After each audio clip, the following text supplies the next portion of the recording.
Welcome to Two Roads Crossing, a podcast production of the Christian Veterinary Mission. Do you wonder how your faith fits together with your profession? Well, join us as we explore how to live well at the intersection of two roads crossing.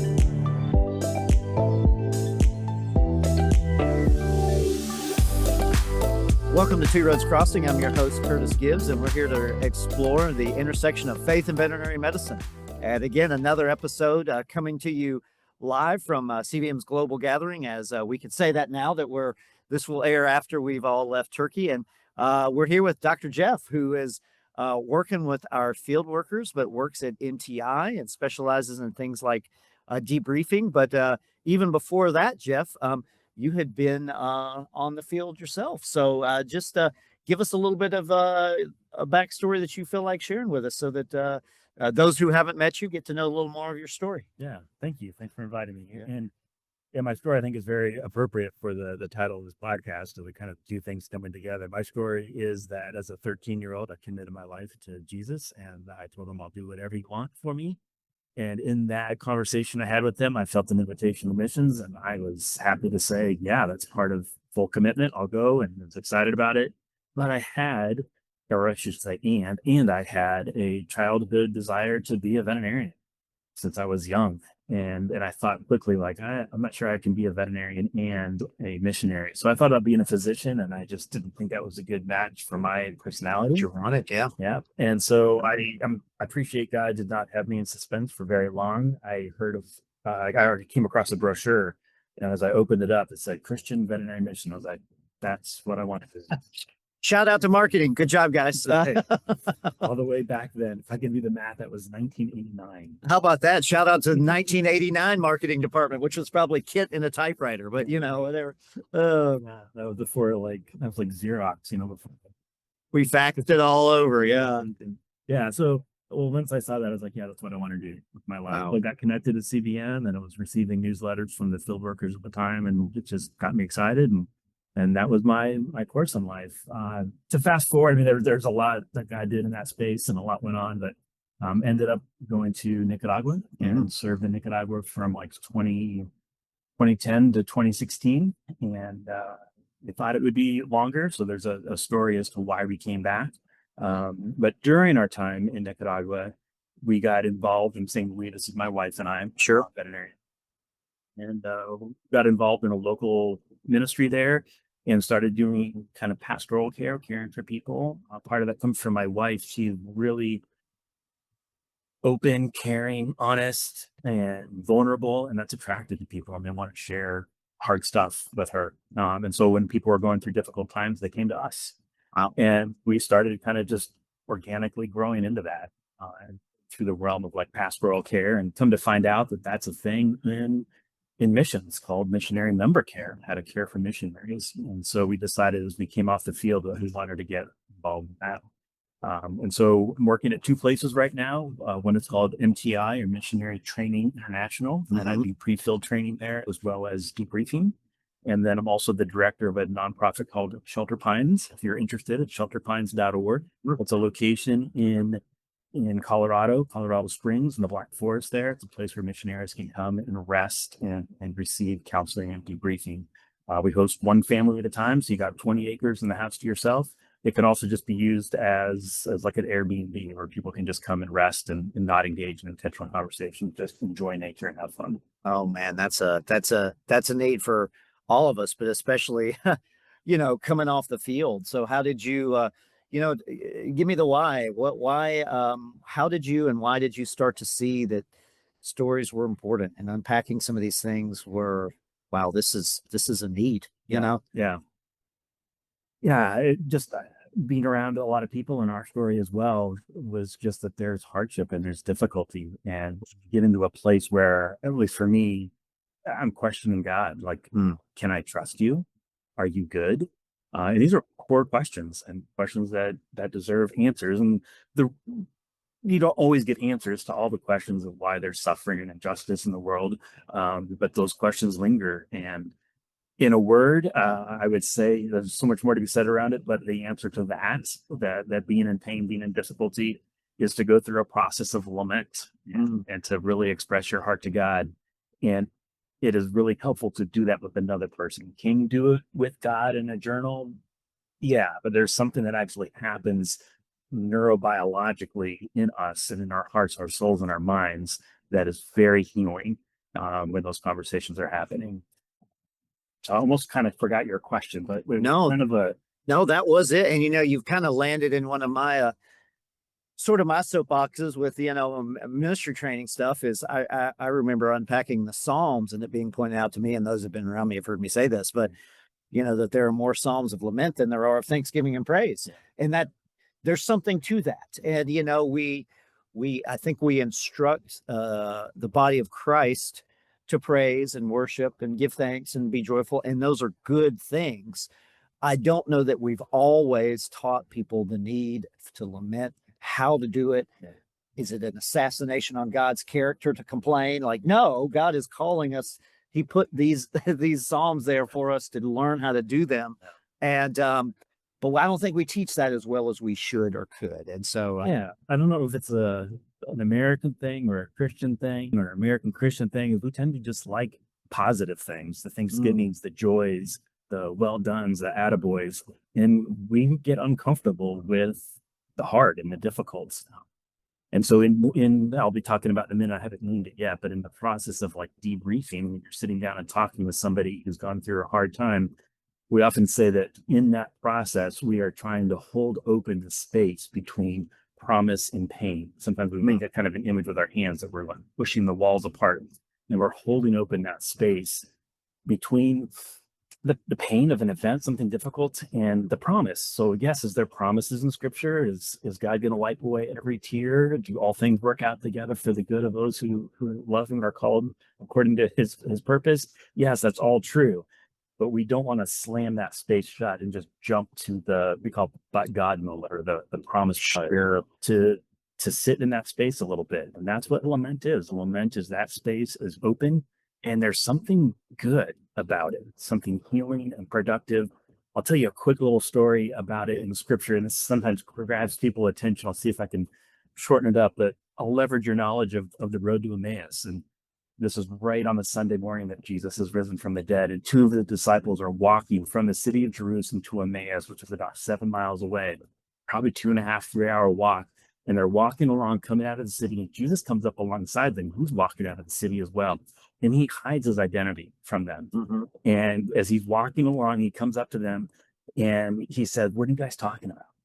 And they say, "Don't you know? Weren't you're coming out of the city? Everybody knows what happened in the city." it's the whole buzz is, yeah. And I'll paraphrase Jesus here. He doesn't say this exactly, but he kind of says some version of, "No, I don't know what happened in the city. Why don't you tell me about it?" And they go on to talk about, well, we had hoped that this guy would be the Messiah, and we thought he was going to be this, and all this stuff was going to be happening.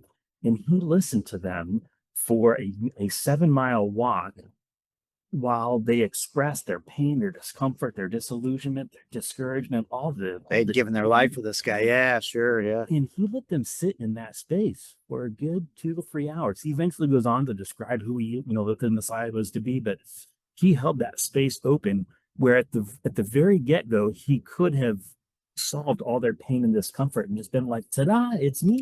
Sure. Let's end this quick. Let's get to the comfortable. Let's get to hey, it's me. And he thought it was a good idea to walk for 7 miles with them and be like, "Hey, tell me about all your discouragement, all your disillusionment." He thought it was a good idea. And we do now know that neurobiologically, it is a good thing. It heals our brain when we sit in those spaces, especially with another human being across from us. We can see how our story is impacting them. It makes a big difference. So we all, you tend to work with field workers. You've been here at the Global Gathering doing a lot of listening, a lot of hearing, a lot of being there for them, and we're so grateful for that. And and you probably went through a season where that was helpful, maybe still. All of us go through seasons where that is helpful. So we all know somebody, even if we aren't the field worker listening to this, we tend to all know somebody who has gone to serve in some way, or maybe it's just walked through something difficult. What can you share with us as lay listeners? I'll just say everyday people that maybe aren't, a little further advanced training. that we can take and do to hold space for people, to listen, to give them permission to share their stories? What can you tell us that might make us a little bit, better, if you will, at that? Yeah, and maybe I'll start with an example that I think will resonate with everybody. Like you'll be able to fill in the gap when I set you up for this. And you think about a child, a little kid who's moved. They've moved from one state to the other, where they've left their school, their friends, and they're crying and they're sad. And they say, "I really miss my friends," and they're crying and they're expressing this to their dad. And that dad might say, when that child says, "I miss my friends," if that dad's not doing the best of things, that dad might say, "But you're going to make new friends," and that kind of shuts down that kid. They don't Yeah. want to continue to talk about it and express it. That's kind of, we call it a shutdown statement. But if that father were to say instead, were to say, "I miss my friends too. Tell me more Wow. about how you're feeling. Express that." Yeah. And what's amazing, if you do this with kids and can be with adults too, but if you let them go to those hard places and express it, it's usually about 20 to 30 minutes. If you let them explore the difficulty, the hardship, and they will begin to make a movement towards, "Oh, but you know what? I'm hopeful that I'm going to make new friends." And didn't we just talk about lament? That's kind of like the art of Yeah. the lament. It's all the hard, the difficult, the questions, what's going on. I choose to place my trust in God.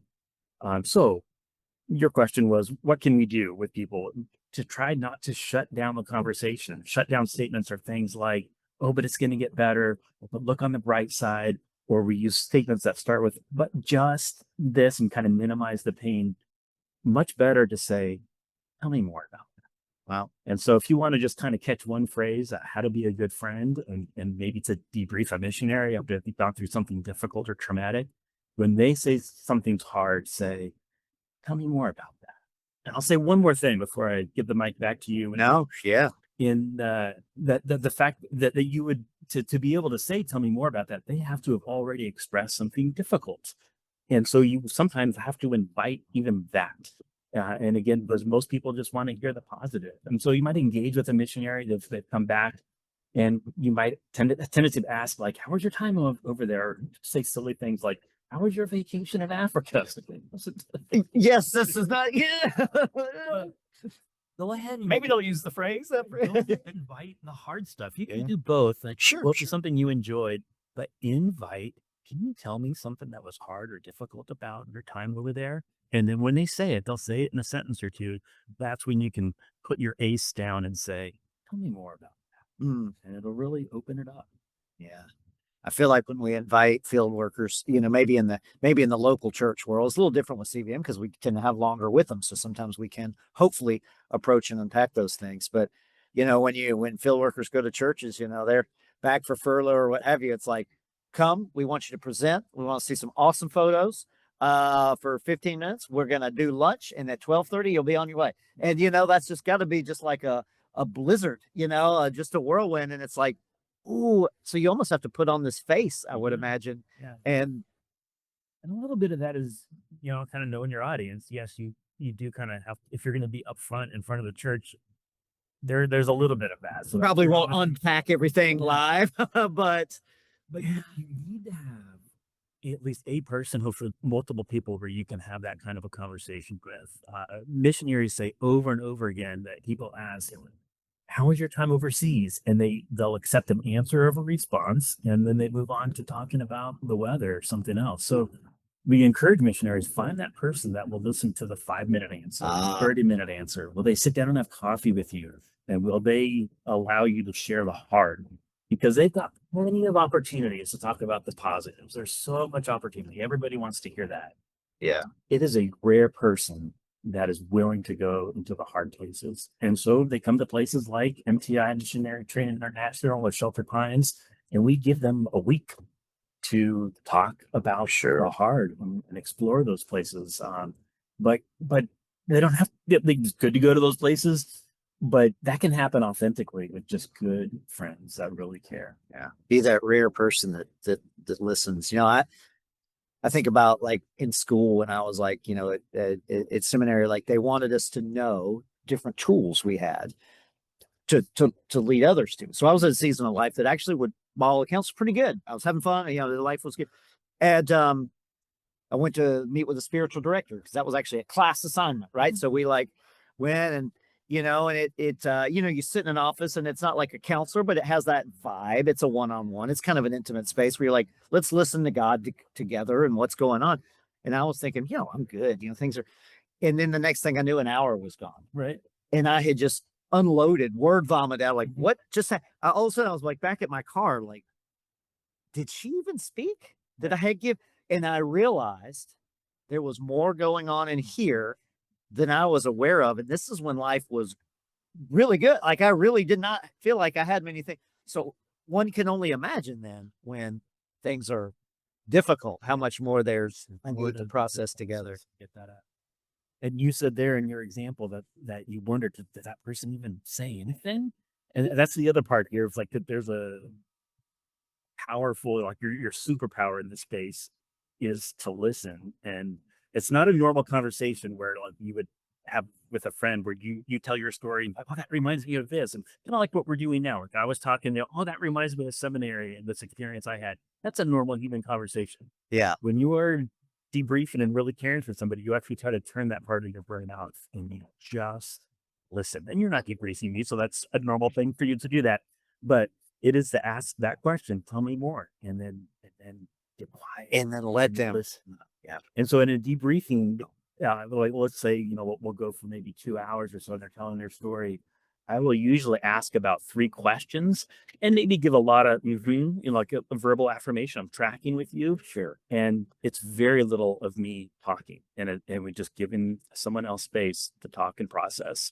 I will say in that, like I said, that like you're listening, you're engaged, you are engaged. And so, if you're sitting with a friend and you're asking them to tell you more, you are looking in their eyes, you are caring for them, and some pretty cool stuff's happening neurobiologically there. Is your right brain is like doing a mind meld with their right brain. And it's therapeutic for them. Yeah. Talk about their feelings about an experience that happened. That actually, I know veterinarians out there that kind of love this stuff. You're starting moving things from your left hemisphere that's linear, logical, and can tell the events that happen, and you're crossing your corpus callosum and getting into your, I'm sorry, I think I started that's right. You're starting in your left brain, linearly, logically, and you begin to talk about how you feel about it. And that crosses your corpus callosum and engages your right brain. And now your left and right hemispheres are integrated. And that is neurobiologically healing. And then those events can get pushed back into the caudal portion of your brain. And that's where you, again, get more healing, and things aren't always running in your prefrontal cortex. They're not always in your kind of your RAM memory up front. And now you've got more mental space to kind of get through life and do things. And you are a more integrated whole person, and you have more capacity to get through life and kind of feel less anxiety and feel more joy and peace. And so this process of just sitting with a friend, having coffee and saying, how did you feel about that? And tell me more about that. And looking at that eye to eye, this is all happening neurobiologically. It's called interpersonal neurobiology.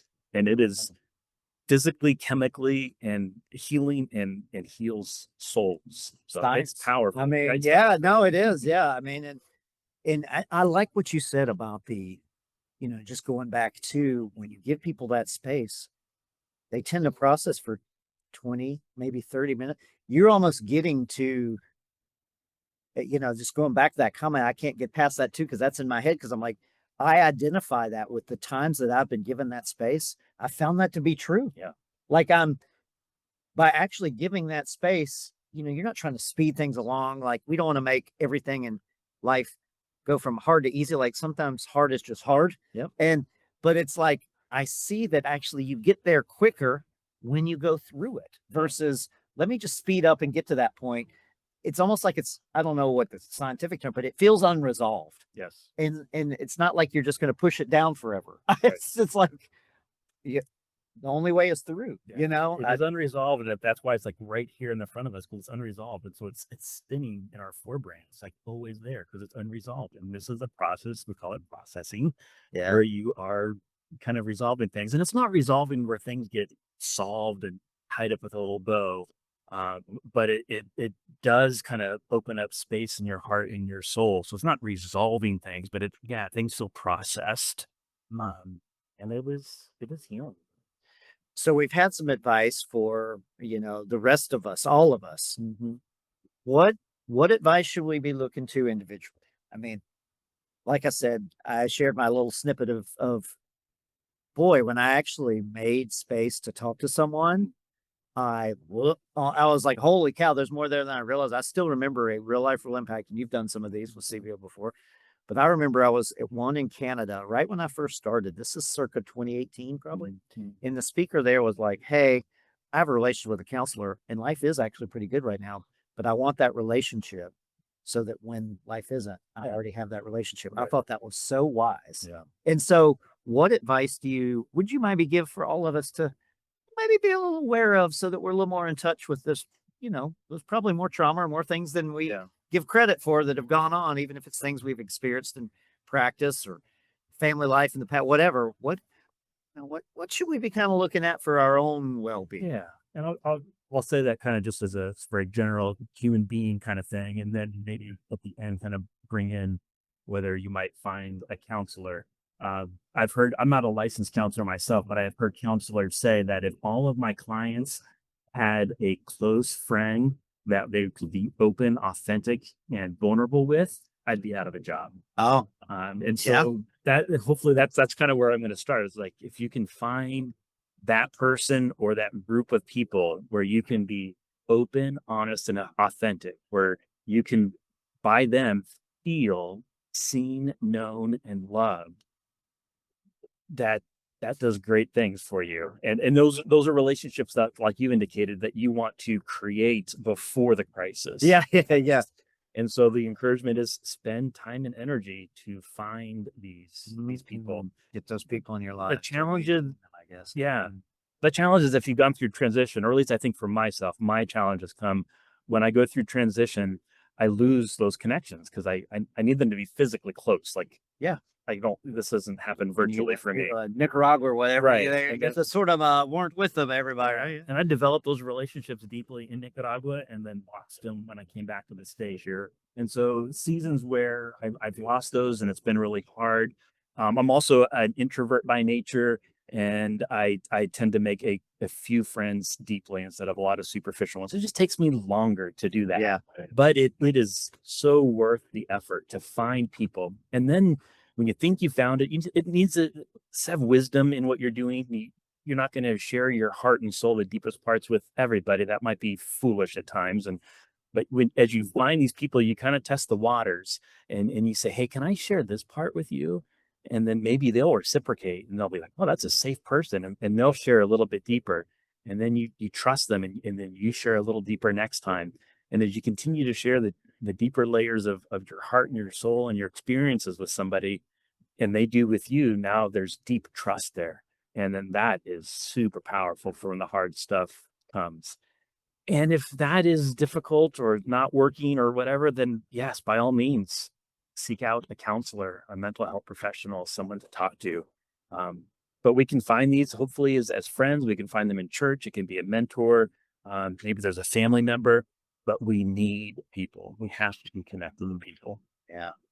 Yeah. It's not, I mean, when many who are listening are veterinarians or veterinary technicians or vet students or whatever, that people aren't going to just be able to work on their own animals. They want to bring them to a profession. Hey, we got stuff going on. Yeah. It's nice to go to someone who is, I mean, at least a friend or somebody who can listen, if not somebody who's trained, whatever the case may be. We all need something. Yeah. And I may have made light of it by saying if you have a close friend, counselors would say you don't, they'd be out of a job. I appreciate what you went on to say there, because there are situations where it is super beneficial to have someone who's trained in that. I've benefited from that myself. So there's definitely situations and cases for that. But it also can be both and, right? I mean, our friend Vern, but you're very much you work, alongside, and I've got to meet this week. He talks about the impact of grandma on the porch that used to listen to him, right? And that how therapeutic, how good that was for him in that season of life, right? That he realizes now and looking back, like, holy smokes. So, yeah. Well, is there one last word of encouragement or thought that you'd like to leave with us and our listeners today? Yeah, I guess I'm thinking of a quote that's kind of in this space, maybe showing the importance of debriefing by Andy Kolber. And I think the title of the book is Try Softer. I like that title, Try Softer. Oh, You know, yeah. like, try harder, right? It's like, oh, Pull yourself up by your bootstraps. try Yeah, softer, trail really side. good. Yeah. And she's making a comment that's in this space of the importance of how we tell story and what it does for us. And she says, the stories we weave and the meaning we make from them create templates for how we understand God, life, others, and ourselves. Again, it's the stories we weave and the meaning we make from them create templates for how we understand God, life, others, and ourselves. So this process of telling our stories and debriefing others, being debriefed ourselves, whether it's in a friendship or otherwise, this is super important. I talked about how it's healing and therapeutic and good for us. As we're doing it, we are creating templates from things that happened in our past. We're now creating templates for how we're going to engage with others, ourselves, and with God. And so that's I think that's super important. And I guess I'm saying that because it's in the space of oftentimes people will say, "Oh, well, it's in the past. It's in the past." Kind of a get over it. And there's no benefit in reflecting on the past. Our past is informing our future. Yeah. And so there's a ton of value here. Um, maybe you said a word. If I were to be kind of quippy and end with one little phrase, I'll steal it from a movie from well, everybody's familiar, I think, with the movie The Toy Story. Oh, And sure. during the move, I think Woody's gotten all the toys together and he's talking about having a moving buddy so nobody gets lost. And he says, if you don't have one, get one. And what I'm saying there was like, if you don't have a moving buddy, if you don't have this close friend, someone you're connected to that you can really share life in an authentic, deep, vulnerable kind of way, if you don't have one, get one. Mm, that's powerful. And that's such a reminder, an invitation, just an encouragement to get that. And we all need those. I'm lucky enough to have two people I grew up with, that are That's so valuable. daily text chain almost. Yeah. Right. Like, not everybody has that. And I'm honored and blessed to have, but we can all find those relationships and keep seeking till we find it. And Jeff, thank you for joining the pod. Thank you for all you've done to love on the field workers, for being a field worker yourself. Yeah. And just what another unique way that your vet med degree has led you into Right. a way to serve the kingdom. And you showing us how to live life well at the intersection of Two Roads Crossing. Really appreciate it. Yeah, truly my pleasure. Thanks, brother. Amen.